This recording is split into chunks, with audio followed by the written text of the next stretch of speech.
Hola, ¿qué tal? Buenos días, buenas tardes, buenas noches. Este es tu amigo Tony Miskatonic y el tema de hoy es ¿cuándo la fe cristiana salvó a Europa? Después de la caída de Roma, la Iglesia conservó encendida la lámpara de la cultura. Cuando llegó al mundo la religión cristiana, encontró muchas religiones paganas, y por paganas hay que entender los cultos que no adoraban al Dios de la Biblia. En muchas de las religiones paganas había existido algo de bueno, y una de esas cosas era que estaban dispuestas a permitir que cada hombre adorase al Dios de su preferencia. Este respeto por las creencias de los demás es lo que se llama tolerancia. En Roma o en Atenas había docenas de templos dedicados no solo a los dioses nacionales, sino también a los de otros países. Por ejemplo, en Atenas podía visitarse el templo de Zeus, el padre de los dioses, según la mitología griega, pero también el de Mitra, una deidad persa, y los de otros dioses extraños, tales como Isis y Osiris de Egipto, Baal de Fenicia, Astarte de Babilonia, etc. El hecho de rendir culto en uno de esos santuarios no impedía visitar otro, del mismo modo que el hecho de tener un amigo no le impide a uno tener otro. Esto no se oponía naturalmente a que cada uno tuviese entre los dioses ciertas deidades de su preferencia. Entre los muchos dioses del mundo antiguo, había solo uno cuyo culto no podía ser compartido con el de ningún otro. Era el Yahvé de los hebreos. Los adeptos de Yahvé creían que solo él era Dios. Ciertos reyes, entre ellos Nabucodonosor de Babilonia, habían tratado de armonizar la religión hebrea con el culto de otros dioses, pero esto era imposible. O se tenía ese dios solamente, o se tenían muchos dioses. No se podía tener al uno y a los otros. Los romanos advirtieron que existía gran diferencia entre el Dios único de los judíos y los múltiples dioses de sus propias religiones, y en Roma se estableció la norma de que a los judíos no se les debía obligar a intervenir en las festividades religiosas o ritos públicos.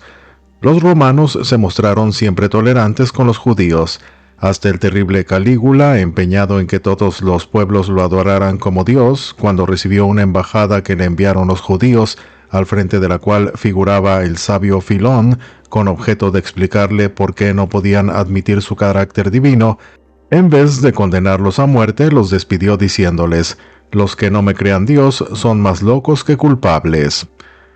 Pero las cosas cambiaron cuando se trató de la gente nueva y extraña que siguió las doctrinas del judío Jesús de Nazaret y a la que, con escarnio, daban el nombre de cristianos.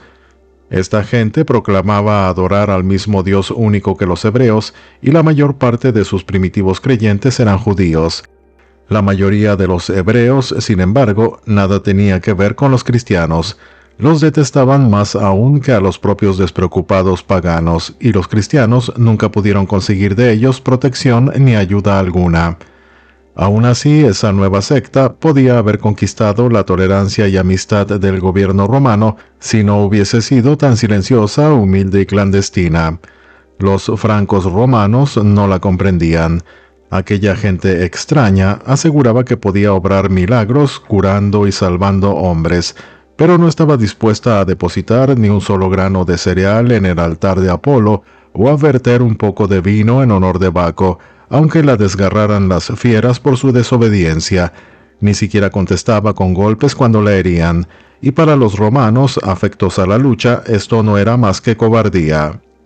Los soldados que se convertían al cristianismo arrojaban a menudo sus armas y se negaban a seguir matando, y las reuniones que tan sigilosamente celebraban los cristianos indujeron a los emperadores a temer que se tratara de una peligrosa conspiración política. En realidad, aquella gente tomaba tan en serio su religión que los paganos no lograban comprenderla, y como suele suceder cuando la gente no comprende algo, es probable que acabe teniéndole miedo. Los romanos llegaron a la conclusión de que los cristianos eran inmorales. Un escritor los calificó de hombres de nueva y maligna superstición. Otro habló de su odio a la especie humana y declaró que eran delincuentes que merecían el más severo de los castigos. Hasta había mucha gente que creía que devoraban a los niños. La penosa lucha de los cristianos primitivos. Durante los primeros siglos después de Cristo, los cristianos sufrieron terribles persecuciones, y su vigorosa fe fue sometida a una severa prueba de sangre. Pero la Iglesia seguía creciendo a través de todas las tormentas del odio, porque daba, por primera vez, a los hombres y mujeres del pueblo una fe suficientemente grande para consolarlos de todos los males del mundo, incluso del de ser arrojados a los leones. Los cristianos predicaban el amor, la paciencia, la bondad, la humildad, la dulzura, la caridad, y su bondadosa religión concluyó por vencer a todos los cultos paganos que hasta entonces había conocido el mundo. Cada pequeña grey o congregación tenía un presbítero o sacerdote, elegido de entre ellos para guiarlos y ayudarlos. Después comenzaron a reunirse grupos de congregaciones y eligieron a funcionarios de mayor jerarquía, llamándolos episcopos u obispos. En el año 300 existían varios grandes núcleos de cristianos en Italia, Siria, África y Grecia. Estos grupos no siempre se entendían.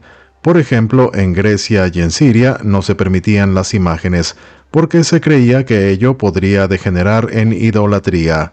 Los sacerdotes debían casarse y usar barba.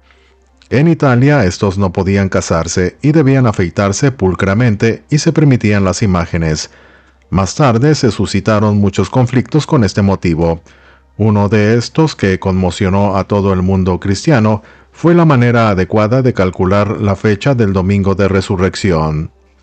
Y mientras tanto, los cristianos se volvían cada vez más fuertes. El año 311 después de Cristo, inmediatamente después de la terrible persecución desencadenada en tiempos de Diocleciano, el emperador romano Galerio publicó un decreto en el que ordenaba que los cristianos no fueran ya perseguidos por su fe. 2 años después, el emperador Constantino promulgó el Edicto de Milán, con igual propósito. Se cuenta que, en vísperas de la victoria obtenida en el año 312 y que lo hizo emperador, Constantino soñó que veía en el cielo una cruz flamígera, con las palabras «In hoc signo vinces», o sea, con este signo vencerás. Lo interpretó en el sentido de que, si se convertía al cristianismo, vencería, y se convirtió y usó la cruz en sus estandartes de batalla. Por entonces ya existían 2 iglesias cristianas muy importantes, una occidental, cuya sede estaba en Roma, y otra oriental, concentrada en Constantinopla, la ciudad fundada en el año 330 por Constantino como nueva capital del imperio. Ambas han sobrevivido a través de los siglos, pero con historias extrañamente distintas. En el oriente, la iglesia quedó casi por completo bajo la fiscalización del emperador, mientras que en el oeste era a menudo independiente de la fiscalización del poder civil y a veces llegó a ser mucho más poderosa que los reyes o emperadores. La Iglesia de Oriente usaba fundamentalmente el idioma griego y se la llama por lo general Iglesia Ortodoxa Griega. Difiere del occidental o latina no tanto por sus creencias como por el hecho de negarse a aceptar al Papa como jefe de la cristiandad. El patriarca de Constantinopla ha sido siempre el jefe de la Iglesia Oriental, pero al cobrar impulso varios estados en el este de Europa formaron iglesias nacionales que se gobiernan por sí mismas aunque su rito sea prácticamente el mismo. Hay pues una iglesia rusa, otra búlgara, otra rumana, otra serbia y otra griega de la Iglesia Oriental.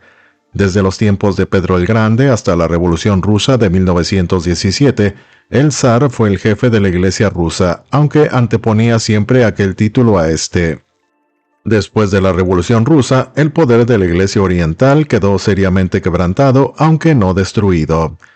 La historia del cristianismo en la Edad Media es, sobre todo, la historia de la Iglesia de Roma. Cuando Constantino trasladó la capital del imperio, el Papa se convirtió en el principal de los poderes que quedaron en la antigua Roma. Durante los años en que los godos, los hunos y los vándalos avasallaban el occidente, el Papa, cuyo nombre proviene de la palabra latina papa, o sea, padre, asumió la tarea de conservar todo el orden posible y de mantener a raya con la mayor firmeza que pudiera a los enemigos de Roma. De no haber sido por los papas, Roma habría sufrido muchos más estragos de los que padeció en esa época.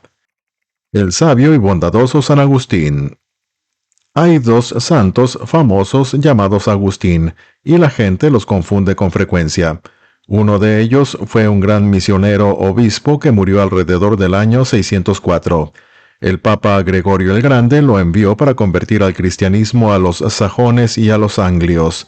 Cumplió tan satisfactoriamente su misión que llegó a ser el primer arzobispo de Canterbury, y cuando murió, Inglaterra estaba en camino de transformarse en un país cristiano. Pero la celebridad del otro San Agustín fue aún mayor. Fue uno de los grandes pensadores y maestros a quienes se llamó más tarde padres de la Iglesia Latina, porque contribuyeron poderosamente a consolidar las enseñanzas de la fe católica. Este fue Aurelio Agustino, llamado San Agustín de Hipona. Nació el año 354 en Tagaste, llamada ahora Suc-Arras, ubicada en la actual Argelia. Eso significa que nació en un mundo ya totalmente desaparecido, el mundo del África del Norte hacia las postrimerías del Imperio Romano. En esos tiempos, el África del Norte aún no había caído en poder de los árabes, cosa que ocurrió 4 siglos después, y se parecía mucho más a Europa que en la actualidad. Formaba parte del imperio, y Cartago e Hipona eran grandes ciudades y activos centros comerciales en vez de ruinas solitarias. En cuanto a la religión, la situación del norte de África era algo confusa. En los altares del templo humeaban aún esencias quemadas en homenaje a los antiguos dioses cartagineses, y unos sacerdotes llamativamente ataviados desfilaban todavía en procesión por las calles. Las tradicionales fiestas paganas, alegres y en ocasiones licenciosas, atraían hasta a los cristianos de cultos más solemnes, porque había ya entonces muchos cristianos en el África, aunque distaban mucho de constituir una mayoría, y, además, la iglesia se hallaba dividida por un cisma desde hacía algún tiempo antes del nacimiento de Agustín. Hasta en su propio hogar existía una división. Su padre era pagano y su madre cristiana. Se explica que solo después de los 30 años de edad el pensativo joven pudiese llegar a saber cuál era su verdadera religión. Mucho después, cuando ya estaba muy seguro de su fe, Agustín escribió un célebre libro llamado Confesiones, donde dice la mayor parte de lo que se sabe sobre su juventud. Trata de hacerse aparecer como un ser malvado antes de su conversión, pero lo probable es que fuera demasiado riguroso consigo mismo. Los tiempos eran relajados, y Agustín habría podido llevar fácilmente una vida mucho más viciosa. Por lo demás, algunas de las cosas que a él le parecían malas entonces no pueden hoy considerarse como tales, ni mucho menos. De todos modos, cuando en su juventud fue a Cartago a estudiar, le disgustaron muchas de las cosas que vio. Esto no es de extrañar, porque Cartago en esa época era una ciudad perversa y viciosa, la cloaca del imperio, como alguien la llamó. Pasó 2 años allí. Durante ese tiempo descubrió que no le bastaba con la alegría y el placer, y que era necesario descubrir el sentido de la vida. Sintió esa gran ambición de buscar la verdad. Al leer un libro de Cicerón que, por desgracia, se ha perdido, el cual ejerció profundo efecto sobre él, comenzó a estudiar filosofía y las distintas religiones entonces difundidas en el mundo. Leyó la Biblia y se pronunció contra el cristianismo. Luego creyó haber descubierto la verdad en una religión llamada maniqueísmo, que en esa época se difundía ampliamente por todos los ámbitos del imperio. El maniqueísmo se parecía un poco a la religión de Zoroastro, el profeta persa, y había sido creada en el siglo III después de Cristo por otro persa llamado Mani. Su enseñanza principal, que no ha muerto aún, es que se deben explicar las dificultades y el mal del mundo, suponiendo que éste se haya regido no por un dios, sino por 2, un dios malo y otro bueno. Durante varios años, Agustín pensó que este sistema de 2 dioses, llamado dualismo, nombre que deriva de la palabra latina duo, o sea 2, era la respuesta a su búsqueda. A su madre la horrorizó la conversión de su hijo y decidió inmediatamente no descansar hasta llevarlo al seno de la Iglesia Católica. Mientras tanto, Agustín se instaló para trabajar como maestro de retórica, al principio en Tagaste, luego en Roma y finalmente en Milán, Italia. En Milán su madre se unió a él, confiando aún en convertirlo. En esa época había allí un gran predicador, el célebre sacerdote obispo Ambrosio, a quien santificaron más tarde. Por entonces Agustín había ya abandonado su maniqueísmo y volvía a buscar con gran angustia la verdad.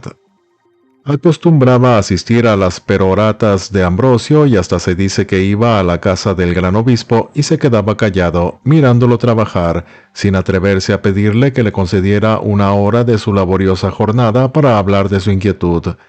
Pero aunque no hablaba con San Ambrosio, aprendió algo de él, que no todos los cristianos tomaban al pie de la letra todo lo que contenía la Biblia. Esto debía de hacerle mucho más fácil creer. En realidad había de ser Platón, el gran filósofo griego que murió antes del nacimiento de Cristo, quien convirtiera a Agustín al cristianismo. Más bien fueron los escritores y los pensadores que se consideraban adeptos de Platón, llamados no platónicos, sino neoplatónicos, que habían creado una doctrina nueva, entonces bastante extendida, que a fin de cuentas no se parecía mucho a la de Platón. Cuando estaba en Milán, un amigo le prestó a Agustín libros de Plotino y otros de esos pensadores, y mientras leía, sintió que una nueva luz le iluminaba el espíritu, porque le pareció ver cómo se amoldaba la enseñanza de aquellos hombres a las de la Biblia, y le permitía más fácilmente comprenderla y creer en ella. Así fue como, finalmente, Agustín se hizo cristiano. Fue bautizado por San Ambrosio en la semana de Pascua del año 387 en Milán. Desde entonces nada le importó fuera del servicio de su nueva religión. Podemos imaginar la alegría con que Mónica, su amada madre, se enteró de la noticia. Pronto Agustín abandonó sus clases de retórica y se fue a pasar 6 felices meses en la villa de un amigo cerca de Milán. Allí Mónica se le unió, y sus amigos se agruparon a su alrededor y sostuvieron largas pláticas. Se dice que finalmente Agustín logró convertir a casi todos sus amigos. Por entonces comenzó a producir el vasto número de libros que ahora se le atribuyen. Durante su vida escribió más de 1000. Un número asombroso de ellos fue escrito por su propia mano. Muchos otros fueron dictados por medio de escribas, que recogían sus pensamientos mediante un sistema de escritura abreviada que se parecía mucho a la taquigrafía moderna. El año 388, Agustín se hallaba de regreso en Tagaste, convirtiendo su casa en algo parecido a un monasterio. Aunque no entró en sus proyectos fundar una orden de monjes, este hecho constituyó en realidad el punto de partida para la creación de la Orden de los Agustinos, que tan poderosa fue durante toda la Edad Media. Muchos años después escribió una regla de San Agustín, destinada a cierto convento de monjas.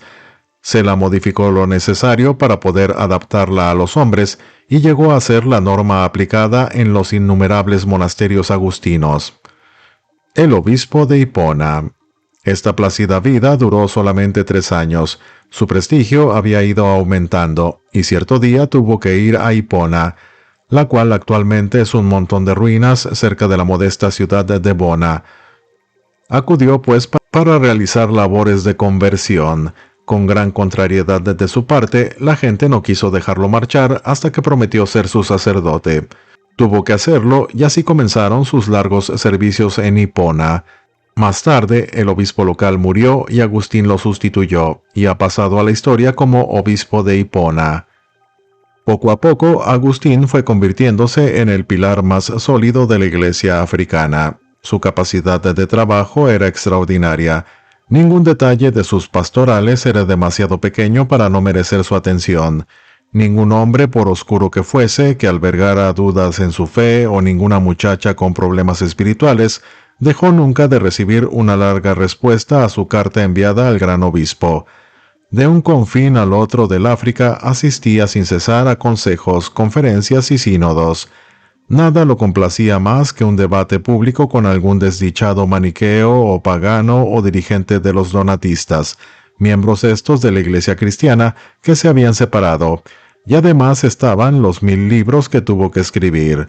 Se recuerda a San Agustín como un hombre grande y bueno que llevó a cabo una obra inmensa y valiosa. La noble fe ultraterrena a la cual se incorporó finalmente se expresa de un modo sublime en su libro más célebre, La ciudad de Dios, escrito para consolar al mundo cristiano después de la caída de Roma. Roma cayó el año 410 en poder de los visigodos al mando de Alarico, y el antiguo mundo romano fue avasallado. Pero Agustín estaba predestinado a vivir todavía lo suficiente para ver también desmoronarse toda la Iglesia católica que él había construido en el África y reducirse a ruinas humeantes ante la invasión de los vándalos. Sus terribles hordas habían asolado el oeste del África, dejando solo muerte y desolación en pos de ellas. En mayo del año 430, los vándalos aparecieron ante las murallas de Hipona. 3 meses después, antes de la caída de la ciudad, el viejo obispo enfermó y no tardó en morir.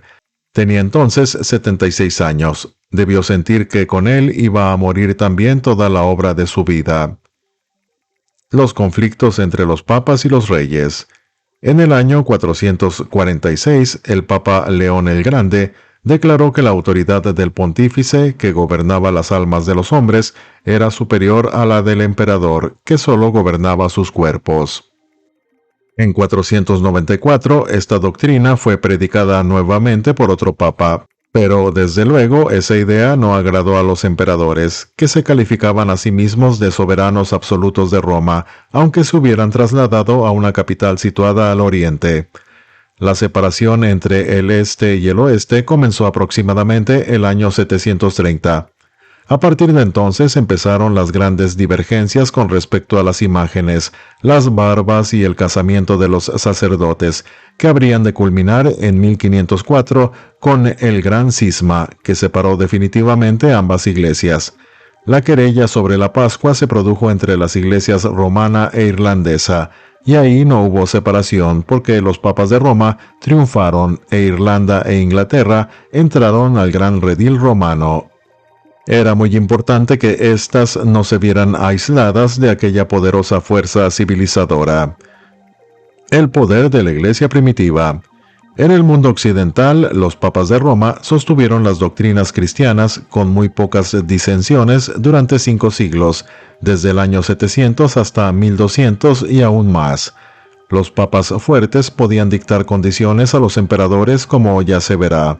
Los débiles vivían tranquilamente en medio de la magnificencia de la corte papal, influyendo en muchos aspectos sobre los destinos de los reinos, fueran grandes o pequeños.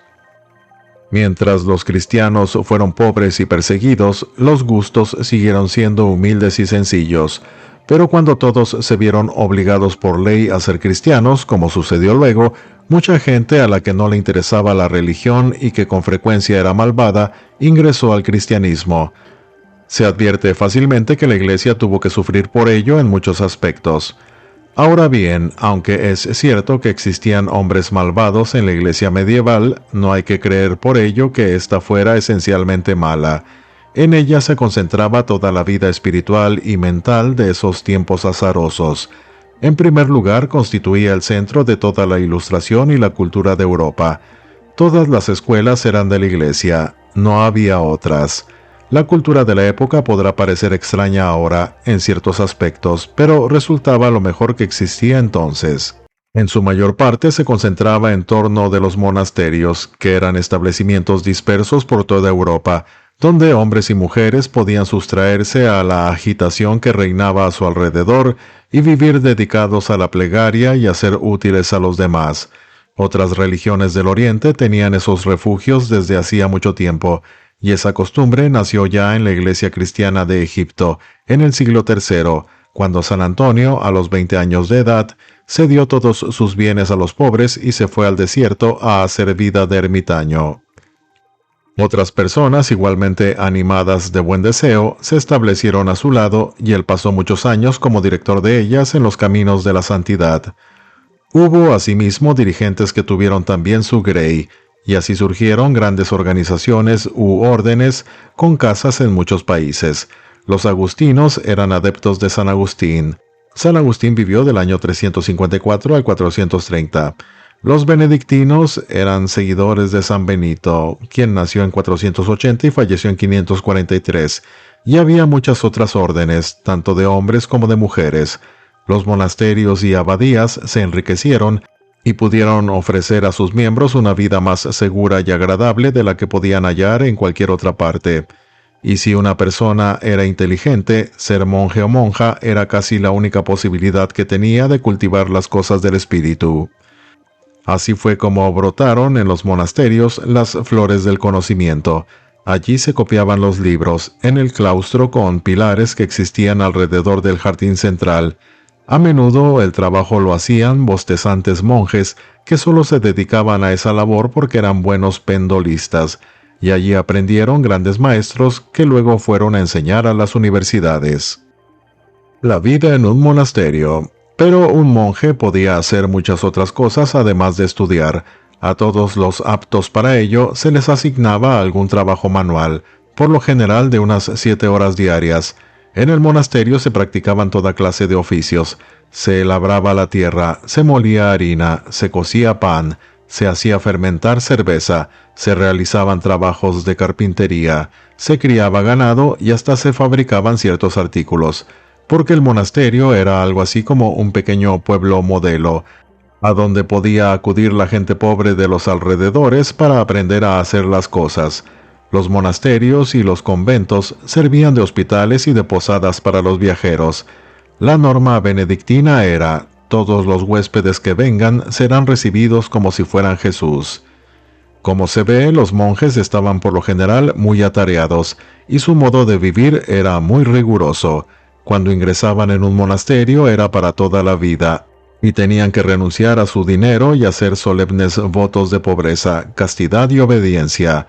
Iban a la iglesia 7 veces diarias, y el primer servicio religioso se efectuaba antes del amanecer. En algunas órdenes muy estrictas, los monjes o monjas ni siquiera podían hablar, pero vivían por lo general muy felices, y esas órdenes antiguas han subsistido hasta los tiempos actuales. La Iglesia hizo otras muchas cosas buenas. Por ejemplo, creó un idioma internacional, el latín, porque, desde luego, ese había sido el lenguaje de la primitiva Iglesia romana. El latín se enseñaba en todas las escuelas de la Iglesia y, por lo tanto, cualquiera que fuese el país en que hubiera nacido un hombre culto, podía siempre hablarlo. ¿Y cuánto contribuyó esto a la difusión del saber? Todavía en el año 1600, Francis Bacon escribió algunas de sus obras más importantes en latín porque creyó que ese idioma duraría más que el inglés. Además, la Iglesia conservó vivo el amor a la belleza. La arquitectura significó la construcción de grandes catedrales. La pintura y la escultura sirvieron para adornar sus paredes. La música fue en gran parte religiosa, y la mayoría de las obras literarias que han quedado de esa época fueron escritas por eclesiásticos. La Iglesia fue, pues, un poderoso elemento unificador y un eficiente vehículo de difusión al llevar las ideas de un país a otro. Pero con el tiempo la Iglesia llegó a ser muy rica y poderosa, y a veces hombres egoístas y deshonestos se mostraron ávidos de adueñarse de sus riquezas y su poder. Desde luego a la Iglesia la perjudicaron los obispos, sacerdotes y papas que la usaron para sus propios fines egoístas. Fue rica y poderosa, pero a sus miembros los sometía a pesados impuestos, y sus más piadosos sacerdotes sentían pena al ver que sus superiores se preocupaban más de adueñarse de los bienes materiales de esta vida que de practicar las enseñanzas y seguir el ejemplo del manso y humilde Jesús. Vieron a sus colegas, los clérigos, cometer simonía, delito consistente en comerciar con cosas espirituales. A veces comprobaron que hombres que ingresaron a establecimientos religiosos para llevar una vida austera olvidaban sus votos, y que otros, citados ante los tribunales eclesiásticos, sobornaban a los funcionarios de la Iglesia para no ser castigados. Se dieron cuenta, en fin, de que algunos hombres infames habían tomado la Iglesia como negocio y como medio para enriquecerse y satisfacer sus más torpes apetitos. El dulce San Francisco de Asís. Pero siempre hay gente que, al ver que los hombres se han extraviado, está dispuesta a dar su vida para conseguir que vuelvan al buen camino. Uno de ellos fue San Francisco de Asís, hombre con alma de santo y de poeta. Era hijo de una familia acomodada y había llevado una vida alegre en la ciudad italiana de Asís, pero a los 20 años de edad no pudo soportar más tiempo aquel lujo mientras veía que la gente sufría en la pobreza a su alrededor. Se puso la sencilla ropa del jardinero de su padre y partió en el año 1209 sin alimento ni dinero para dedicar su vida a la predicación y a la ayuda a los pobres. Otros jóvenes se le unieron y se llamaron a sí mismos fratres, es decir, hermanos. De esa palabra provino la expresión frailes. Los franciscanos o adeptos de San Francisco se propagaron por toda Europa. Se llamaban a sí mismos los trovadores de Dios y seguían la regla impartida por Jesús a sus discípulos cuando les dijo: «Y yo os digo, id, predicad, diciendo, el reino de los cielos está cerca. No llevéis oro, ni plata, ni cobre en vuestro cinto, ni alforja para el camino, ni 2 túnicas, ni sandalias, ni bastón, porque el obrero es acreedor a su sustento». El Papa dispensó su protección a esos frailes mendicantes, y cuando murió San Francisco en 1226, habían llegado a ser muy poderosos. Santo Domingo, un sacerdote español, formó otra orden mendicante, la de los dominicos, en el año 1214. Eran frailes predicadores y ejercían gran influencia, sobre todo en las universidades, donde sus votos de pobreza y sus numerosos eruditos les ganaron más respeto que el que disfrutaran en la suntuosa vida de las cortes. También ellos crecieron en número y lograron gran poder, porque la gente se alegraba en todas partes de ver predicadas y vividas las enseñanzas de Jesús. La fe que salvó al mundo. Pero, sobre todo, la Iglesia evitó que la civilización se derrumbara en una época en que habría sido avasallada sin duda de no haber existido un vigoroso poder que cuidara de evitarlo. El Imperio Romano lo había hecho durante siglos, y cuando lo abrumaron las hordas de bárbaros, la Iglesia fue la única organización del mundo capaz de reemplazarlo. La Iglesia era algo así como un gran Estado internacional que velaba por el interés de los hombres, enseñándoles, disciplinándolos y haciéndoles pasar la antorcha de la civilización de un siglo al siguiente. Porque la fe cristiana era lo más grato y consolador para las grandes masas de gente sencilla. El mensaje de Jesús les hablaba directamente al corazón, y la vida de un verdadero cristiano era una vida de bondad en un mundo lleno de iniquidades y luchas. La influencia de la fe sobre los hombres aparece en uno de los movimientos más notables de la historia, las guerras llamadas cruzadas, pero para comprenderlas hay que retroceder un poco en este relato. 3 de las grandes religiones tienen el mismo Dios: la judía, la cristiana y la mahometana o islámica. Tanto los cristianos como los mahometanos o musulmanes tomaron la idea judía del Dios único, y ambos consideraron las escrituras hebreas como revelaciones divinas. El islamismo es la más joven de las 3 religiones. Su profeta Mahoma comenzó a predicar en Arabia en el año 609. Los árabes lo escucharon y por fin se convirtieron. Cuando sus huestes se volvieron más nutridas, esta religión se propagó por toda el Asia occidental, penetró en Palestina y aún en Jerusalén. Tanto para los cristianos como para los judíos, Jerusalén era una ciudad sagrada, y tanto unos como otros gustaban de hacer peregrinajes a sus ruinas, donde estuvieron y sufrieron Jesús y los profetas.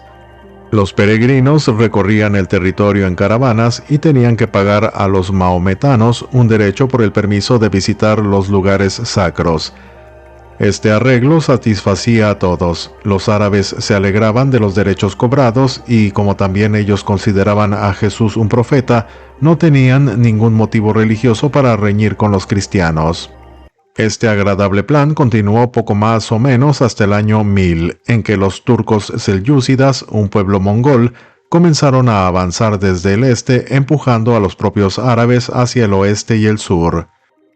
Toda el Asia Menor quedó en sus manos. Los turcos se convirtieron rápidamente a la religión mahometana, pero no a la bondad humana que la misma representa, porque aún no habían tenido tiempo de liberarse de su barbarie primitiva. Comenzaron a atacar a las caravanas cristianas y a robar y matar a los peregrinos.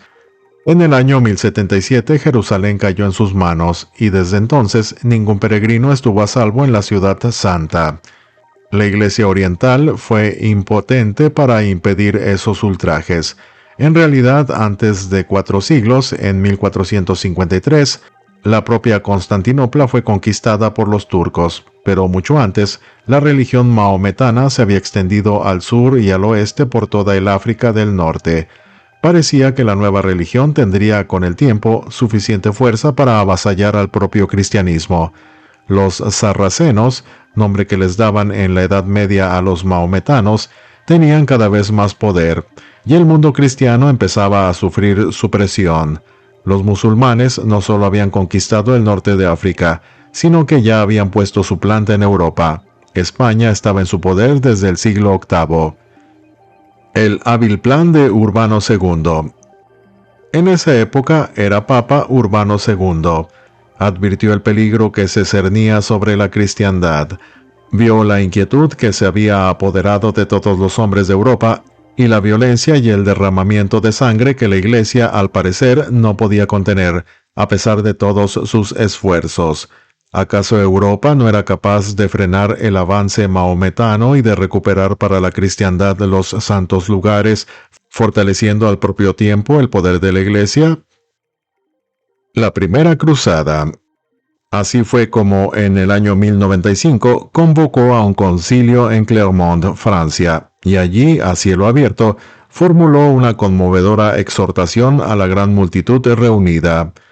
«Dios lo quiere», fueron las palabras que brotaron como un clamor atronador de la muchedumbre cuando el Papa concluyó de hablar, y miles de hombres se lanzaron adelante para empuñar la cruz, porque todos los que iban a las cruzadas debían ostentar una cruz, sobre el pecho cuando viajaban hacia la Tierra Santa y en la espalda cuando volvían de allí.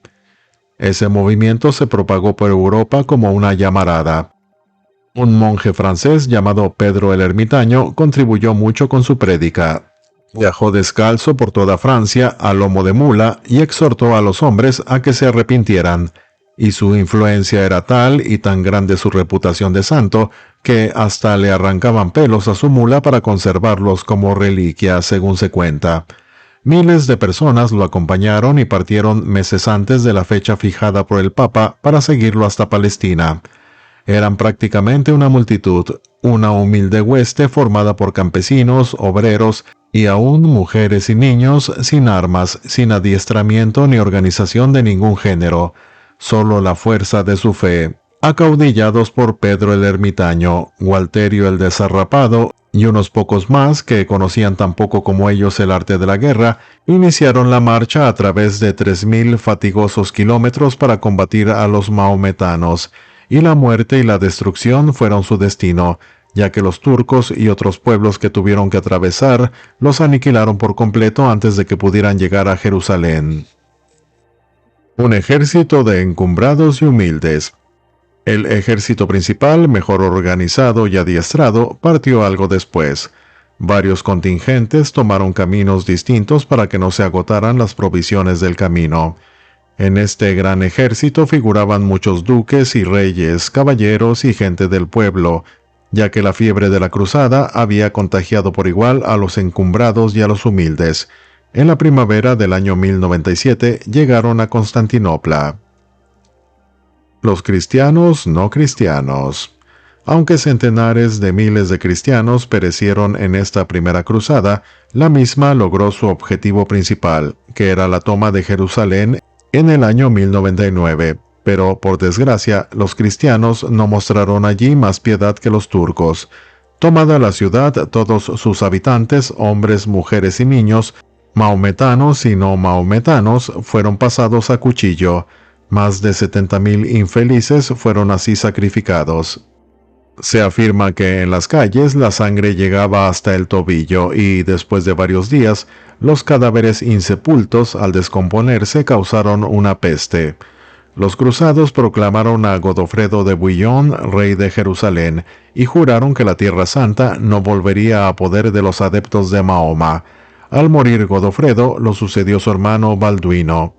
Y así se inició la gran serie de conflictos que se conoce con el nombre de Cruzadas, porque en el año 1187 un gran jefe sarraceno, el sultán Saladino, reconquistó Jerusalén. Después de la matanza de Godofredo, solo cristianos había en la plaza, y todos temían por sus vidas, recordando la conducta de los cruzados cuando ocuparon la plaza en el año 1099. Pero nada malo ocurrió. Saladino no solo respetó la vida de todos, sino que, además, les permitió seguir practicando su culto cristiano. También la ciudad de Antioquía había caído ante el empuje de sus huestes, y se organizaron varias cruzadas para recuperar ambas ciudades. La tercera cruzada, en el año 1190, tenía por jefes a Ricardo Corazón de León y a Felipe II de Francia. Pero los reales caudillos comenzaron a reñir, y la ciudad santa quedó en manos de los infieles. En 1291 los cristianos fueron desalojados por completo de la ciudad santa, y aquellas guerras asombrosas, emocionantes e inspiradoras terminaron. Cada generación vio avanzar hacia el oriente a una poderosa oleada de guerreros para obtener títulos, fama, dinero, tierras, poder o simplemente en busca de aventuras o del perdón de sus pecados al ir a luchar por la santa causa. La gente organizaba sin cesar nuevas cruzadas. La Cruzada de los Niños. Hasta los niños partieron en el año 1212, formando una hueste de unos 20,000 para luchar contra los sarracenos. Los acaudillaba un jovencito llamado Nicolás, y tenían por lema el texto bíblico que expresa: «Por boca de los niños de pecho has ordenado fuerzas, oh Señor». Desde Alemania cruzaron los Alpes y descendieron desafiando el calor de las llanuras del norte de Italia. Creían que el Señor desecaría el mar Mediterráneo y permitiría a la multitud cruzar tierra seca para ir a recuperar la Tierra Santa sin necesidad de luchar. Pero muchos murieron en el camino, otros fueron vendidos como esclavos y algunos cayeron en manos de hombres perversos. Muy pocos volvieron a sus hogares, y así fracasó la Cruzada de los Niños, como la mayoría de las demás. Un santo entre los cruzados. El rey Luis IX de Francia fue querido, respetado y honrado por su pueblo y temido por sus enemigos. Era valiente y por eso generoso con los vencidos. Su piedad era infinita y, más que un rey de un gran país, prefería que se lo considerara el más humilde adorador de la cruz.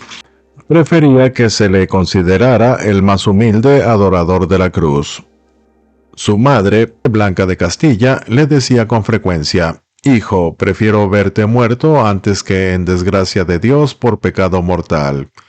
Quizá nadie condense más románticamente la Edad Media en esos emocionantes tiempos de fe y caballería que este rey de Francia. Luis solo tenía 11 años en el año 1226, cuando su madre lo condujo cautelosamente a París por caminos infestados de enemigos. Ahora que su padre había muerto, aquel rubio niño de ojos azules debía ser coronado rey de Francia. Podrían preverse días azarosos, ya que su predecesor, Luis VIII, a quien llamaban el León, dejaba el país desgarrado por las rivalidades entre los nobles y con gran descontento entre los humildes. La reina madre gobernaría en nombre del pequeño Luis hasta que éste alcanzara su mayoría de edad, y Blanca de Castilla se mostró a la altura de su misión. Cuando el niño fue consagrado en la ciudad de Reims, la reina regresó a París, reunió a los más fieles súbditos a su alrededor y los exhortó a realizar valerosas hazañas por el bien de su rey niño. En el término de un año aproximadamente, había pacificado el país y lo gobernaba mejor de como lo había hecho su marido. Un juramento de liberar a Jerusalén. Luis era el ídolo de su madre, y ésta lo era del niño. Blanca le enseñaba a ser amable, valiente y devoto. En el año 1242, a los pocos años de haber llegado a la edad viril y de haber empezado a gobernar por sí mismo, Luis IX puso a prueba su valor, sometiendo a los nobles que se mostraban levantiscos de nuevo. Después expulsó a todos los soldados extranjeros de Francia. En 2 batallas derrotó a las tropas de Enrique III de Inglaterra. Así probó que había aprendido las nobles lecciones de valor e independencia impartidas por su madre. Pero las guerras habían sido muy penosas y Luis enfermó gravemente. Un día, 2 damas de la corte que estaban sentadas junto a su lecho cuidándole en su enfermedad, discutieron si Luis aún estaba vivo o si ya habría muerto, ya que su apariencia así lo hacía presumir. Una de ellas quería cubrirlo con un sudario, y haciendo un gran esfuerzo pudo decir algunas palabras que resolvieron las dudas de las dos damas. Imploró al cielo por su curación y juró que, si aquella gracia le era otorgada, organizaría una cruzada y él mismo la conduciría a la Tierra Santa para arrancarla de la mano de los infieles. Nada pudo impedirle cumplir esta promesa cuando se restableció. En 1248 dejó el gobierno en manos de su madre y se embarcó rumbo a Palestina con su séquito. Los cruzados derrotaron a los sarracenos cerca de Damieta en Egipto, pero pronto el rey y casi todo su ejército fueron abatidos por una enfermedad, y el enemigo los atacó, matando a unos y capturando a otros. El propio rey cayó prisionero, y después de 5 largos años de cautiverio, se pagó por él un cuantioso rescate y fue libertado. Aunque Luis hubiera querido continuar la cruzada y seguir hasta Palestina, recibió noticia de que su madre, la reina regente, acababa de morir, y no tuvo más remedio que volver a su patria y tomar las riendas del gobierno. Rigió a Francia como un santo y como un rey. Hasta el más humilde de los peticionarios tenía la certeza de ser escuchado. El propio rey visitaba a los enfermos y a menudo les daba de comer y de beber con sus propias manos. Socorría además con dinero y alimentos a los ancianos. Fundó muchos hospitales y monasterios.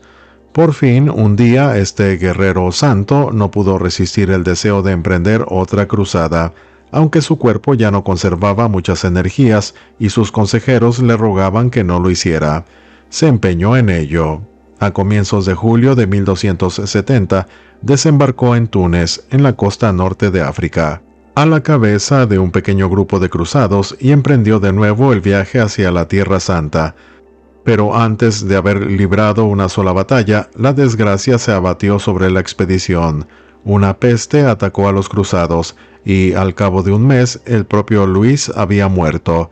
Dispuso que tendieran su cuerpo sobre un lecho de cenizas. Así desapareció Luis IX, flor de la fe y de la caballería de Francia. 27 años después de su muerte, la Iglesia lo santificó. Luego se construyeron santuarios para honrarlo y mucho después le dieron su nombre a una gran ciudad en la lejana América del Norte en el Nuevo Mundo, que ni siquiera había sido descubierto cuando él murió.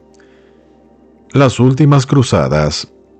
Los artistas suelen representar a los santos asignándole a cada uno algún símbolo o emblema especial que denote por qué se hizo famoso. Así, el dulce San Francisco tenía un cordero, y la mártir Santa Catalina una rueda, que fue el instrumento empleado para su tortura. San Bernardo de Claraval suele ser representado rodeado de libros y escribiendo. A veces se ve también a un demonio encadenado a una roca. San Bernardo era un severo reformador de las costumbres de los monjes, un preclaro escritor y un gran luchador de la causa de la fe. Nació en el año 1091 en Fontaine, cerca de Dijon, en la Borgoña, que ahora forma parte de Francia. Provenía de una familia noble y era el tercero de 7 hermanos. Cuando tenía 9 años, entró a la escuela de Châtillon-sur-Seine a cargo de los canónigos seculares de Saint-Worls, y en su juventud compuso hermosas poesías en las que volcaba su misticismo y su adoración por la Virgen María. A los 21 años ingresó con otros jóvenes de la nobleza borgoñona en la orden de Citeaux o del Cister, recién fundada. Esta se hallaba en plena expansión y no tardó en confiar a Bernardo, vista su aplicación y la devoción que ponía en su trabajo, que fundara un monasterio en el valle de Absintio, al que él llamó Valle Claro o Claraval, que ha quedado como su nombre definitivo. Apenas se hizo cargo de sus nuevas funciones al frente del monasterio, estableció reglas tan rigurosas que, gracias a ellas y a la caridad que sin límite practicaba, la fama del nuevo establecimiento se extendió pronto por todo el país. De todas partes acudían personas deseosas de adquirir santidad y sabiduría a la sombra de aquel monje ejemplar. Y es curioso que entre los nuevos iniciados figuraran su propio padre y 5 hermanos. Pero Bernardo era infatigable, redactó nuevos reglamentos para la orden, haciendo a ésta aún más rigurosa, y una carta de caridad. Los monjes habían despejado allí el terreno para instalar su nuevo hogar, derribando árboles y levantando cabañas, sin temer a los ladrones ni a los lobos. Construyeron, araron, sembraron y plantaron huertos y viñedos. La abadía de Claraval se convirtió en el centro de una comunidad populosa, ya que en esos tiempos turbulentos la gente prefería vivir bajo la protección de un monasterio. Dentro de la abadía, los monjes cumplían con la estricta regla de la nueva orden, la más severa de todas. Los llamaron monjes bernardinos y formaron una rama de los cistercienses, cuyo nombre proviene de la forma latina de cito. El propio Bernardo era tan estricto en su cumplimiento que ni siquiera veía a sus hermanos. La fama del sabio y santo Bernardo se extendía cada vez más. Era un predicador vigoroso y se decía que obraba milagros curativos. Llegó a ser un gran estadista de la iglesia. Grandes señores feudales acudían a Claraval para consultar sus problemas con Bernardo. Fue árbitro en las diferencias surgidas entre los dos obispos de París y, gracias a su acertada gestión, fue restablecida la disciplina eclesiástica. Cuando en el año 1130 hubo una disputa acerca de cuál de dos candidatos era el verdadero y legítimo papa, fue Bernardo quien solucionó el problema e instaló triunfalmente en la silla pontificia al Papa Inocencio II. Pero en medio de todo ese poder, tanto mundano como espiritual, Bernardo no se olvidaba del pueblo y siempre encontraba el tiempo necesario para acoger cariñosamente a cuantos a él acudían en busca de consuelo o de consejo. Tampoco dejó nunca de predicar a las masas. Cuando fue a Italia durante las dificultades suscitadas por el problema de la sucesión pontificia, en todas partes fue acogido con veneración y entusiasmo.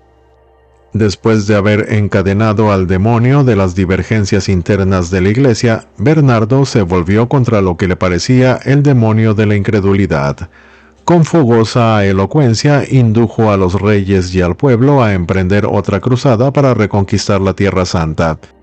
Tal vez ahora se encuentre que era esta una manera extraña de servir al dulce y bondadoso Jesús. No parece lógico hacerlo incitando a la gente a matarse entre sí.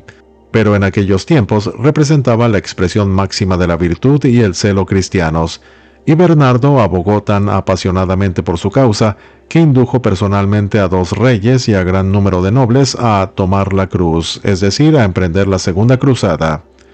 Esta cruzada del año 1145 fue un terrible revés. Afligido pero sin arredrarse, Bernardo predicó otra, y él mismo fue elegido para acaudillarla. Pero su orden le prohibió ir y, en realidad, no había nacido para ser un jefe militar. Además, estaba envejeciendo. Su cuerpo se veía doblegado por el exceso de trabajo y por los ayunos y privaciones que él y los demás cistercienses se imponían. Murió en el año 1153.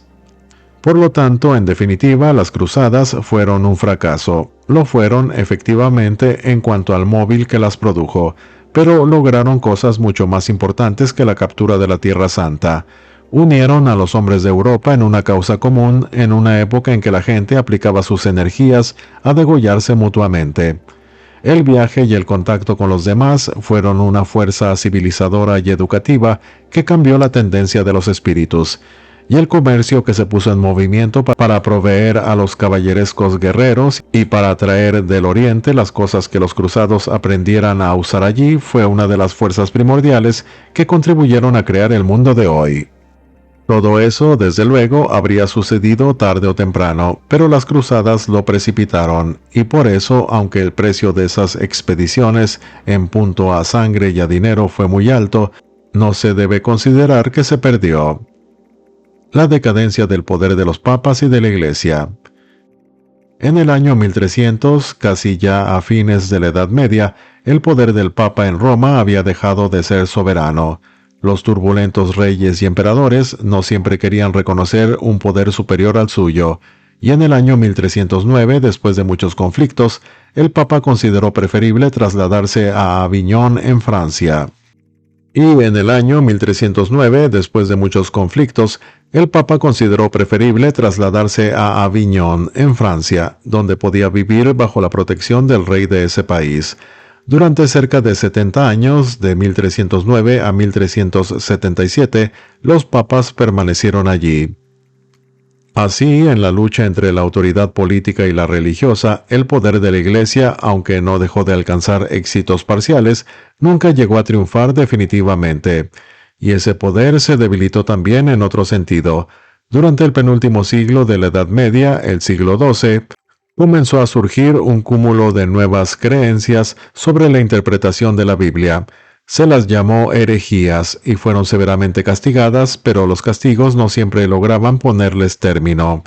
Más tarde se fundó un tribunal llamado la Inquisición para juzgar a los herejes. Los acusados de herejía eran sometidos a juicio, y si después de habérseles dado oportunidad de retractarse insistían en su manera de pensar, eran entregados al poder civil o, como se decía, al brazo secular para que los castigara, castigo que generalmente era la hoguera, ya que esa función le incumbía al gobierno y no a la Iglesia. Poca gente tenía el valor de afrontar tan graves peligros. No se trataba solamente de un concepto religioso, se consideraba que la Iglesia era el único guardián de la civilización en un mundo de grandes violencias y que atacarla equivaldría a atacar los cimientos mismos del orden. Pero apenas exterminaban a un grupo de herejes, aparecía otro. Era algo parecido a lo que siglos antes había ocurrido con los cristianos. Desde esa época tuvieron que perseguir a una secta tras otra, hasta el período del movimiento protestante, que empezó en Alemania y se propagó por el noroeste de Europa. El caudillo principal de los protestantes. Es probable que Martín Lutero haya escrito tanta historia como el que más. Con eso no se quiere decir que haya sido historiador y haya escrito literalmente la historia con su propia mano, pero hizo historia y dejó que otros la anotaran, porque Lutero fue el espíritu impulsor de la gran rebelión contra la Iglesia en el siglo XVI, y aquella reforma protestante, como se la llamó, no solo transformó la vida religiosa de innumerables personas, sino que derribó gobiernos, provocó sangrientas guerras, crueles persecuciones y heroicos martirios, e hizo y deshizo príncipes y naciones enteras. En realidad, la historia de Europa y de América del Norte habría sido muy diferente sin la Reforma, y la Reforma también habría sido distinta si es que se hubiese producido sin Lutero. Este nació en Eisleben, Alemania, en 1483, unos pocos años antes del descubrimiento de América por Colón. Su padre era minero y su familia pobre.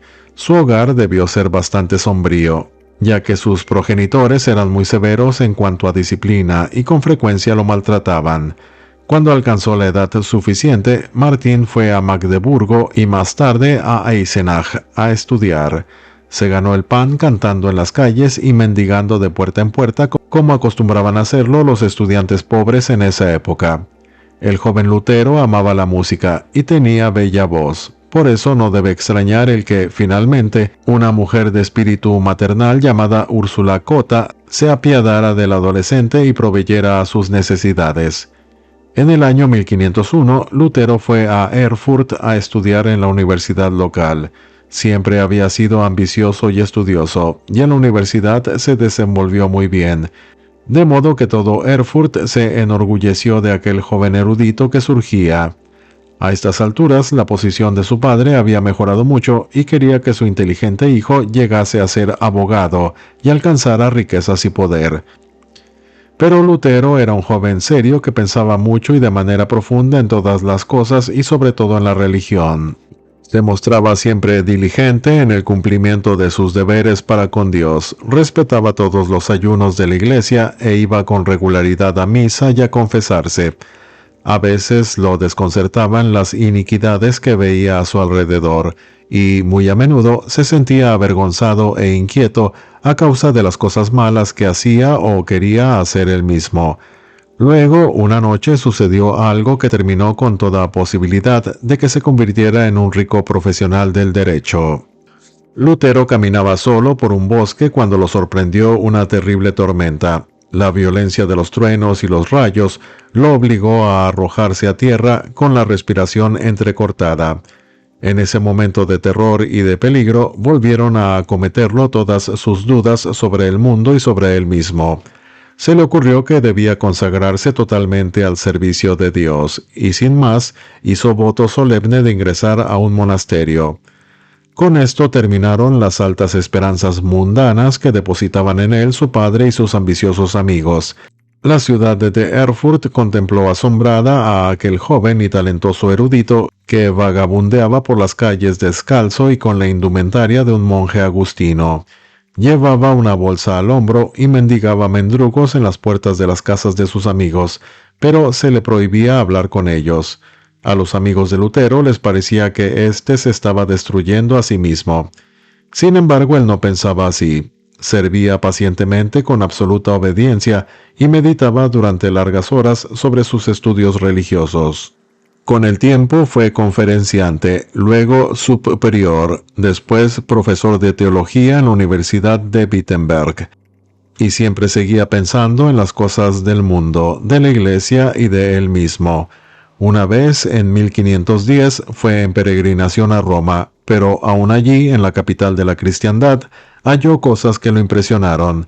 Le parecía que los más altos funcionarios de la Iglesia distaban de servir a Dios con el mismo entusiasmo con que se servían a sí mismos. Una noche, en su estudio y meditación, Lutero halló casualmente un fragmento del Nuevo Testamento que lo deslumbró repentinamente con el resplandor de una nueva luz. Eran las palabras de Pablo a los romanos: «No me avergüenzo del Evangelio, porque es potencia de Dios para salvar a todo aquel que cree, porque en él la justicia de Dios se descubre de una fe a otra, como está escrito: el justo vivirá por la fe». A Lutero le pareció que si la gente comprendía y creía en estas palabras de Pablo, muchos de los males que él detestaba desaparecerían. Existía, por ejemplo, la costumbre de vender indulgencias, o sea, el perdón oficial de los pecados, cuando la Iglesia necesitaba dinero. Si el creyente vivía gracias a la fe, ¿cómo podía comprenderse que un hombre comprara el perdón de sus pecados? Esta solo fue una de tantas cosas que Lutero consideró que debían reformarse, pero fue la que causó todo el conflicto, porque desde el año anterior, 1516, un hombre llamado Tetzel recorría toda Alemania reuniendo dinero con la venta de esas indulgencias por orden del Papa León X. Y Lutero no podía guardar silencio sobre esas circunstancias, de modo que escribió sus famosas 95 tesis o exposiciones de doctrina y las clavó audazmente en la puerta de la Iglesia de Todos los Santos en Wittenberg. Esto sucedió el 31 de octubre de 1517, una de las fechas más memorables en la historia del mundo, porque desde luego el acto audaz del doctor Lutero provocó una tormenta. Tetzel quemó un ejemplar de la tesis y escribió otra en réplica. Los estudiantes de Wittenberg quemaron sin demora la réplica. Las tesis fueron traducidas del latín al alemán y pronto todo el país las discutía con excitación. Otros eruditos atacaron o defendieron a Lutero y éste escribió a su vez muchas otras tesis. Finalmente llevaron el conflicto ante el Papa León X para que lo resolviera, y el pontífice se pronunció contra las nuevas ideas. Excomulgó a Lutero, es decir, lo expulsó de la Iglesia, y le dijo al emperador Carlos V que cuidara del cumplimiento de su orden. Pero Carlos V era uno de esos hombres que no están dispuestos a obedecer a nadie, ni siquiera al Papa, salvo que le gustara hacerlo, de modo que decidió reunir a una dieta o consejo en la ciudad de Worms, y hacer comparecer ante él a Lutero para responder a cargos de desobediencia y herejía, o sea, de sustentar opiniones contrarias a las enseñanzas de la Iglesia. En Worms abundaban los enemigos de Lutero, y ¿quién podía saber si el propio emperador cumpliría o no su promesa de darle un salvoconducto? Los amigos de Lutero trataron de hacerle desistir, pero él no tenía miedo. «Iré a Worms», les dijo, «aunque hubiese allí tantos demonios como tejas en los tejados». Lutero en la famosa dieta de Worms. Y así lo hizo. Puede uno imaginarse a aquel campesino monje erguido ante el gran consejo de príncipes y nobles, donde, si bien había algunos de su parte, eran muchos más los que estaban en su contra. En la historia hubo pocas escenas más dramáticas que la célebre Dieta de Worms de 1521. La posición de Lutero era clara. Si se demostraba que sus tesis eran interpretaciones erróneas de la Biblia, las retiraría, pero no en caso contrario. La autoridad del Papa o de la Iglesia no le bastaba. Sucediera lo que sucediese, era lo único que podía hacer. Aquí estoy, dijo, no puedo hacer otra cosa. Dios me ayude. Amén. Desde luego esto era herejía, y significaba que los luteranos o adeptos de Lutero serían expulsados de la Iglesia. Pero el emperador Carlos V cumplió su palabra y dejó que Lutero se marchase de Worms libremente. Luego, de pronto, el monje desapareció. Tanto sus amigos como sus enemigos se mostraron perplejos y turbados. ¿Lo habían detenido y encarcelado o asesinado? ¿Lo habían tal vez ocultado sus amigos para ponerlo a salvo? ¿Dónde estaba? Lutero se hallaba en Eisenach, en la fortaleza del Wartburg. Mientras viajaba a través de un bosque al marchar de Worms, lo había atacado una partida de jinetes capturándolo. Pero qué alegría debió sentir al descubrir que todo esto era obra de su fiel amigo el elector de Sajonia, y ahora este que gobernaba todo el territorio de Sajonia lo ocultó en el Wartburg, donde Lutero estaba a salvo hasta que pasara el peligro. Lutero abandonó su vestimenta de monje y adoptó el nombre de Caballero Jorge, y durante los tranquilos meses que pasó oculto, realizó algunos de sus trabajos más valiosos, entre ellos la traducción al alemán del Nuevo Testamento. Pero mientras Lutero seguía oculto, la enorme obra espiritual que había puesto en marcha proseguía. Con el nombre de Movimiento Protestante, se propagaba por naciones enteras. En 1522 abandonó el Wartburg y volvió a lanzarse a la lucha. Escribir la historia de estos últimos años equivaldría a escribir la historia entera de Alemania, Francia e Italia en esos períodos. Lutero y sus adeptos fueron alejándose cada vez más de la Iglesia. Lutero trataba de impedirlo, pero sus partidarios no querían detenerse. Hubo guerras civiles e internacionales, airadas polémicas y riñas y casos de heroica lealtad, y mientras tanto Lutero seguía escribiendo y trabajando. Cuando murió en 1546, su última palabra fue un enérgico sí a alguien que le preguntó si seguía creyendo en las doctrinas que había predicado. El fundador de los jesuitas. Cuando se ataca a algo que es precioso para mucha gente, se puede tener la seguridad de que muchos acudirán a defenderlo, protegerlo y servirlo con más lealtad y devoción que nunca.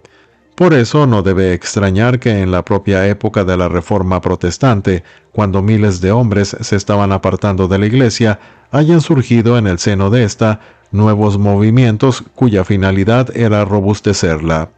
El más célebre fue la creación de la Compañía de Jesús, es decir, la Orden de los Jesuitas, como se la llama usualmente.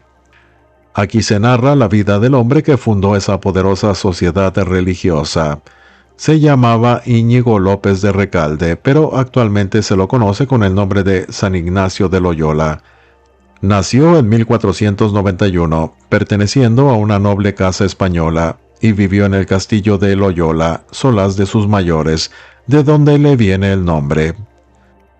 Loyola en la corte de España. El joven Íñigo sirvió de paje en la corte de Fernando e Isabel, la pareja real que patrocinó a Colón en la gran empresa del descubrimiento de América, un año después de nacido Íñigo. El niño se convirtió en un brillante soldado. Le gustaban un buen caballo, una hermosa indumentaria y la emoción de la caza, el torneo y la guerra. En el sitio de Pamplona, en 1521, Loyola combatió con gran intrepidez. La ciudad fue entregada a los franceses, pero el joven oficial se mostró furioso ante esta cobardía y no quiso rendir la ciudadela. Hasta cuando los franceses embestían ya contra las puertas de Pamplona, Ignacio se hallaba en sus baluartes, dispuesto a luchar hasta la muerte. Finalmente, una bala de cañón le fracturó la pierna y cayó desvanecido, pero a los franceses los admiró tanto su valor que se lo llevaron en una litera a su propio castillo para que su madre pudiera cuidarlo y devolverle la salud. Este fue el punto culminante de la carrera de Loyola. Nunca volvió a ser soldado. Mejor dicho, se convirtió en un soldado de la iglesia y no del rey. Durante su larga convalecencia leyó libros sobre religión y sintió el deseo de ser como aquellos santos que luchaban y morían en defensa de la fe de Cristo. Era un cambio muy grande pasar de la opulencia y el bienestar a la pobreza y al sacrificio, pero él se sentía fuerte de espíritu y eso no lo asustaba. ¿Cómo se convirtió en misionero el soldado? Apenas se sintió suficientemente bien, fue a un monasterio e hizo confesión de sus pecados. Regaló su rica capa a un mendigo y se pasó una noche orando ante el altar, sobre el cual había dejado su espada. Luego se fue a vivir solo en una caverna, donde se pasaba 7 horas diarias orando y se flagelaba 3 veces al día. Después de muchos meses de aquella vida dura, fue en peregrinaje a Jerusalén. Al volver se aplicó, aunque en ese momento tenía más de 30 años, a aprender el latín y la filosofía, y demás cosas que necesitaba para su nueva vida como siervo de la iglesia. Estudió intensamente en Barcelona y más tarde en Salamanca y en París. Comenzó a escribir el famoso libro llamado Ejercicios Espirituales, en el que expone sus normas de vida. A pesar de su alta jerarquía, mendigó como cualquier otro para poder vivir. Luego, en 1534, él y 6 compañeros muy queridos se reunieron en las catacumbas de la iglesia de Santa María en París para hacer votos que condujeron más tarde a la formación de la Compañía de Jesús. Fue una reunión solemne. Uno de ellos, que era sacerdote, dijo la misa. Hicieron voto de pobreza y castidad como si hubiesen sido monjes y juraron ir a Jerusalén como misioneros o que, si no lograban hacerlo, le ofrecerían sus servicios al Papa para lo que él quisiera ordenarles. Deberían reunirse en Venecia, donde esperarían un año la oportunidad de ir a Jerusalén. A su debido tiempo, los amigos se reunieron en Venecia como lo habían planeado, pero no tuvieron oportunidad de ir a Tierra Santa, de modo que ofrecieron sus servicios al Papa. En 1540, el pontífice los reconoció como nueva orden religiosa bajo la dirección de Loyola, y durante todo el resto de su vida, hasta que murió en 1556, Loyola trabajó fielmente y de manera vigorosa por el engrandecimiento de la Compañía de Jesús. Sus ejercicios espirituales fueron el libro fundamental para el adiestramiento de los nuevos miembros de la sociedad, que llegó a constituir un ejército vasto y pacífico, con ramificaciones en todo el mundo. Sus miembros no eran precisamente monjes, no tenían monasterios, vivían dentro del mundo y alternaban con la gente de todas las clases sociales. Cobraron gran relieve en la vida civil y propagaron la fe católica por todo el mundo, desde América hasta el Japón. Siempre han tenido particular fama por su sabiduría. Por todo ello, no es de extrañar que la Iglesia haya santificado a Íñigo López de Recalde y le siga rindiendo grandes honores con el nombre de San Ignacio de Loyola, fundador de la Compañía de Jesús y uno de los más brillantes soldados del Ejército de Cristo. Se despide tu amigo Tony Miskatonic y te deseo un buen día.